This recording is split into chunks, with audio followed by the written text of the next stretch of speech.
You're listening to Aviation Marketing Hangar Flying, the community for the best sales and marketing professionals in the aviation industry. You can't learn to fly just from a book. You learn from other pilots who know the tools, the skills, and the territory.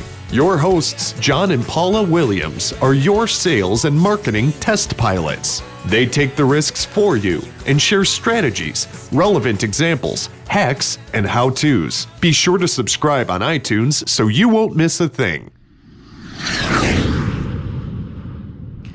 Welcome to Aviation Marketing Hangar Flying, episode number 68, 7 Ways to Advertise with Postcards. I'm Paula Williams. I'm John Williams. And we are ABCI, and ABCI's mission is to help all you folks out there sell more products and services in the aviation world. Absolutely. So if you have any questions, comments, or anything else that you'd like to add to this, you can add them on our blog. That's aviationbusinessconsultants.com. Or on social media, you can use the hashtag AvGeekMarketing. That way we will find it, hopefully, and respond to it. So, we always look forward to your questions, comments, and everything else. That is really where our best ideas come from, is from questions that are asked by listeners and clients and everybody else, right? Yep. Okay. So we will do our best to reply to every tweet, comment, or anything else. So, postcards are incredibly popular and traditional in aviation marketing. Now, a lot of people have kind of foregone the whole snail mail idea in favor of all the shiny electronic toys these days, and we think that's a mistake, right? Absolutely. Right. There are some things and reasons that postcards work when nothing else does. Exactly. So there's a lot of advantages to the shiny digital toys, and far be it from us to be dissing them in any way, but we do really think that a combination is what works best, because there are pros and cons to any advertising medium, postcards being among them, right? Mm-hmm. Okay. But they still do work. And in fact, you have bought things based on postcards, or at least in a relationship that was initiated with postcards, right? You meaning me? Yeah, you, John Williams, Mr. Aviation Consumer, if you put your consumer hat on as opposed to your marketing hat. Actually, yes, and not just small stuff. I guess in 2007, late, I was considering buying an airplane. And I believe in January, I got a first postcard from somebody that was selling an airplane. And one thing led to another, and the postcard disappeared, and then... you forgot about it, right? Yeah, I forgot about it. And then another one arrived in the same place, and I thought, oh, yeah, I was going to do that. And I don't know what happened, but I didn't do anything. This happened for, I think, all the way up until August. September, I actually bought the airplane. Wow. So it took from... Almost a year. When I wanted to buy it. Yeah. Between the first contact and the time that you actually transacted business with Yeah, this life just got in the way, you know. That's just the way it is. Mm-hmm. And that's another weird thing about aviation, is that we do have a really long sales cycle, and people do have a lot of things going on. People who are in aviation tend to have very complex business cycles, very complex lives, and a lot of things going on. So, you really can't expect for any one given marketing activity to transact sales, on the first time. These are some statistics that we found. 1% of sales are made on the first contact, 2% of sales are made on the second contact, 5% of sales are made on the third contact, 12% of sales are made on the fourth contact, and 80% of sales are made on the fifth contact or above. This is actually not as bad as some of the statistics that I've seen, and some of the statistics that I have done for myself when doing analysis of sales processes. I would say that this is incredibly optimistic. Yes. In aviation, we have a very different business cycle than the rest of the world does. It's much longer and more complex. As a matter of fact, I think I've seen somewhere in aviation, 80% of sales are made on a 12th and subsequent contact. Absolutely. And, in your case, it took 11 contacts that we know of. Yeah, right. If we'd been keeping track, there were probably more than that. So I would say, never, never, never, never, never give up until they buy or till they die, right? Exactly. Okay, to quote Winston Churchill, right? Never, never, never, never, never give up. Right? Exactly. Okay. And, the other thing about postcards is that the open rates for email have been dropping pretty abysmally in the last year or two because everybody's doing email. Fewer people are doing direct mail than they were a year ago, which is great for us because you want to be doing what not everybody else is doing, right? Yes. Just like in the magazines and Money Magazine and whatever these other ones, by the time it makes it to the magazine, you're too late. Right, that's true. So what everybody is doing, you should go the other way. And this really is a great reason for using direct mail and postcards is because people's mailboxes are kind of emptying out. We probably get, I would say, a third less mail than we did a year or two ago. Email or mail? Mail. Snail mail. Snail mail. Mail in the mailbox. Yep. Yeah. And so any piece of mail, any given piece of mail is likely to at least be looked at before it gets thrown out, right? Even if it's obvious spam. Right. Physical spam. Okay. So nothing defies gravity, right? And every marketing process has to follow the rules of gravity. And that's basically phase 1, marketing, or basically prospecting and advertising. Phase 2, building credibility and closing sales, and phase 3, referrals, resales, and recaptures, right? Right. And testimonials. So you really need to know where in the process does this postcard fit. It needs to be part of a campaign, right? And part of a marketing system. Absolutely. Anything you do in marketing needs to be part of an integrated plan. Otherwise, you are spending more than you need to. Right. With fewer results. Right. We get a lot of postcards that seem to be kind of pointless, or at least the point is buried, or unlikely. So, you get an airplane saying, advertising, or you get Get an airplane. you get an airplane advertising. What are you talking about? Let's try that again. You get a postcard advertising an airplane for sale, but there is nothing to do with this postcard unless you happen to be in the market for this particular airplane at this particular time. And if it doesn't fit, and what are the chances that it would, that this particular airplane is exactly what we're looking for, and we happen to have the money ready to write a check for this airplane, chances are that postcard is not going to get very good response. But if it is something more along the lines of a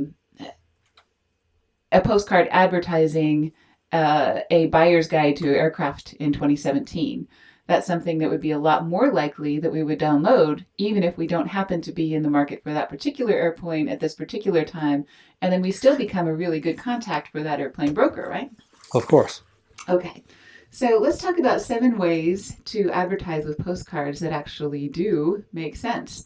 One would be prospecting for new leads, and we just gave a pretty good example of that.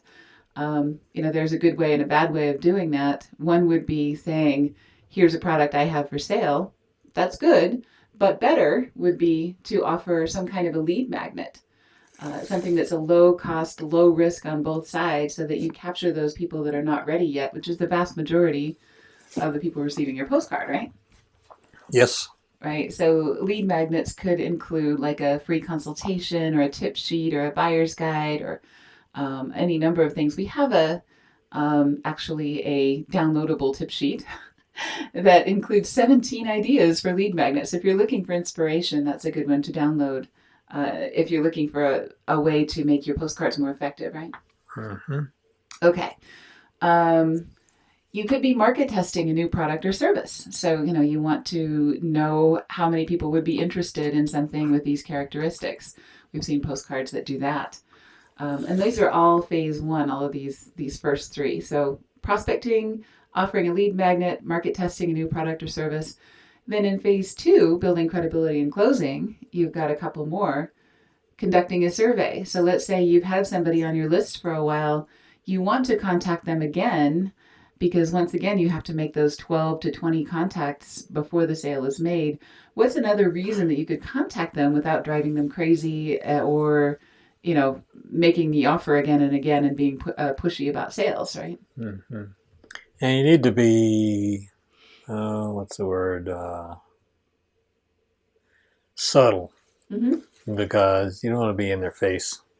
You want it to be something, I can do that. It only takes a couple of minutes. Right. So you could conduct a survey of aviation businesses that have the specific issue and, publish the results after the fact. That's a good way to keep in touch with people who are in your pipeline but not ready to buy yet. Keep them educated, position you as a thought leader, establish your credibility because you care about the answers, and also give you some good information that you can use in marketing materials. Another way to do this, and you don't want to do this too often for the reason you just mentioned, is creating urgency. So providing some kind of a limited time offer, saying, if you buy between now and the end of the month, we know the price is going to be going up for this particular item, or this regulation is going to go into effect, so we can only sell these through the end of the month. Any number of things that could create some kind of deadline or urgency, right? Mm-hmm. Okay, so that's phase 2. How can you use postcards in phase 3? Carefully. Carefully.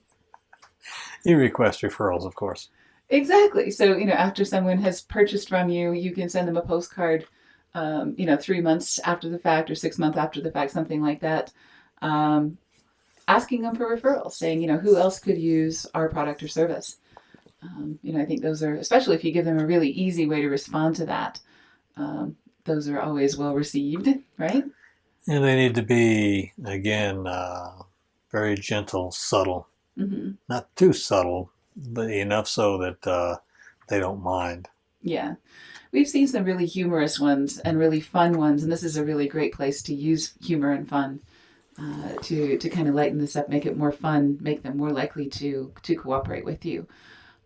And the last one, this is one that every Jiffy Lube on the planet does, but not very many aircraft service places we've seen, MRO organizations and things like that have done. And I think this is a really big missed opportunity, is a reminder. You brought your aircraft in for an annual inspection 10 months ago.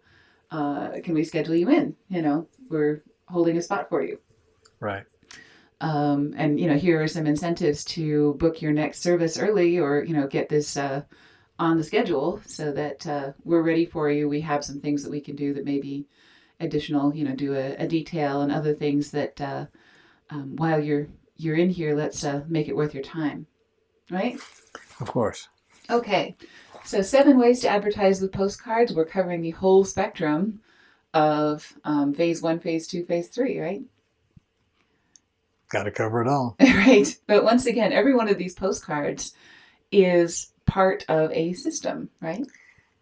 Well, these opportunities for postcards, yes. Mm-hmm. It needs to be part of an integrated marketing plan. Right. Approach. So we're assuming you've got the infrastructure to handle all this so that, when you're doing a prospecting postcard, people respond to that. You know exactly how many people responded to that postcard. When you're doing your market testing, you've got a survey set up and tested and, is ready to go. If you're doing a program to create urgency, you really have thought it through and have the details of that campaign thought through. So when we talk about campaigns, of course, back to the basics of that, there are 3 elements of any successful campaign. So every time you send out a postcard, you want to think about who's the list for this. So for your phase 1 campaigns, that's going to be a very targeted list of prospective customers, right? Yes. For your phase 2 campaigns, that's going to be your current pipeline of people who are not ready to buy yet for one reason or another, right? And the presentation is those people that you want to sell to. And the list for talking, let's stick to the list for a minute. Sticking to the list for phase 3, the list for phase 3 would be your current or former customers, right? Okay. Okay. And then the offer, that really depends. That's one of those 7 things that we just talked about. And then the presentation, of course, would be a postcard, right? Probably with something like a QR code on it. Do you like QR codes? Just out of curiosity. Sometimes. It depends. Okay. Yeah, there's some pretty dramatic debate in marketing circles about whether QR codes are worth it or not. I think you should have, PURLs, personal URLs, or at least a specific URL as your call to action for a particular postcard. Or there are phone systems where you can use a different number for each postcard. Yeah, but the thing is, nowadays, everybody's got a smartphone that's got the ability to snap that QR code. And if you programmed it right, you go right to the point where you can see what you want to see. And if you want to see more, you know how to go push a button to go more. And if you don't, you're done.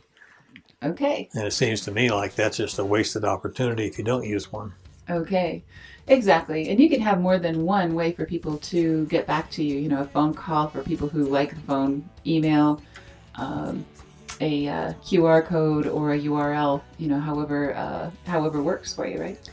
Yeah, but I mean, if I'm the recipient of a postcard, I would much prefer to snap a QR code as to talk to somebody if I'm not ready.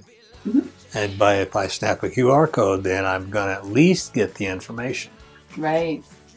Absolutely correct. All right, so that's the list, the offer, and the presentation. You need to make sure that you check those off. And a nice way to do that is we have a tip sheet that includes a checklist of things that you should consider for a postcard campaign. Every postcard campaign should include a great list, a great offer, and a great presentation, right? Yes. So if you go to abci1.com/postcard tip sheet, you'll get that tip sheet, and you can download it there, or you can just go to abci1.com, click on the link for tip sheets, and you'll see that one there. So it's really easy to download and get our quick little checklist. So that before you ever send a postcard ever again, you want to make sure that you do that, because it's got some great tips about headlines and response codes and other kinds of things that will really help you make those postcards much more effective, right? Yes, it will. Okay, so go sell more stuff. Yeah, America needs the business. Absolutely, now more than ever, right? Ha! Whatever. And subscribe to our podcast on iTunes, Stitcher, or Google Play. And do leave us a rating, and we'll see you next week. Have a good day. Thanks for joining us for Aviation Marketing Hangar Flying, the best place to learn what really works in sales and marketing in the aviation industry. Remember to subscribe on iTunes and leave a rating.